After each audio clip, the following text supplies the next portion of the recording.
वो धीमान राजा था, वह पुतला था और जितेंद्र था।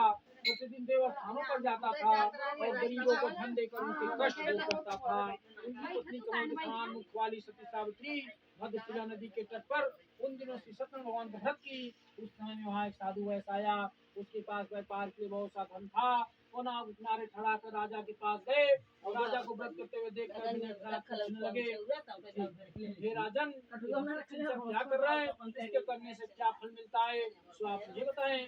राजा बोले, हे साधु, अपने बंधु बांधवों के साथ पुत्र की प्राप्ति के लिए मां सत्यवान सत्यनारायण भगवान को व्रत एवं पूजन किया जा रहा है। राजा को वचन सुनकर साधु आदर से बोले, हे राजन, मुझसे सब विधान कहो, मैं भी आपके कथानुसार इस व्रत को करूंगा। मेरे भी कोई संतान नहीं है और इसके करने से जिनसे होंगे।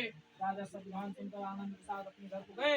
साधु ने अपनी स्त्री से संतान देने वाले व्रत का समाचार सुनाया। कहा, जब मेरे संतान होंगे तब मैं इस व्रत को करूंगा।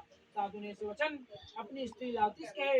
एक दिन उसकी स्त्री लावती पति के साथ आनंदी संसारिक घर से प्रेरित होकर सत्यनारायण भगवान के पास एक गर्भवती हुई और 10 महीने में उसके यहाँ सुंदर कन्या का जन्म हुआ और वो दिनों दिन इस तरह बढ़ने लगी जैसे शुक्ल पक्ष का चंद्रमा बढ़ता है। तब कन्या का नाम कलावती रखा गया।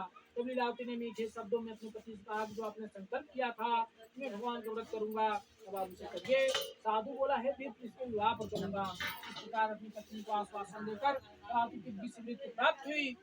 साधु ने जब नगर में सखियों के साथ अपनी पुत्री को देखा तो तुरंत दूध बुलाकर कहा, पुत्री के वास्ते कोई सुयोग वर देख कर लाओ। साधु की आज्ञा पाकर दूध कंचन नगर पहुंचा और वहां बड़ी देखभाल कर एक सुयोग लड़की ले आया। उस सुयोग लड़के को देखकर साधु ने बंधु बांधवों से प्रशंसित अपनी पुत्री का विवाह उसके साथ कर दिया, किंतु दुर्भाग्यवश विवाह के समय भी उस व्रत को करना भूल गया।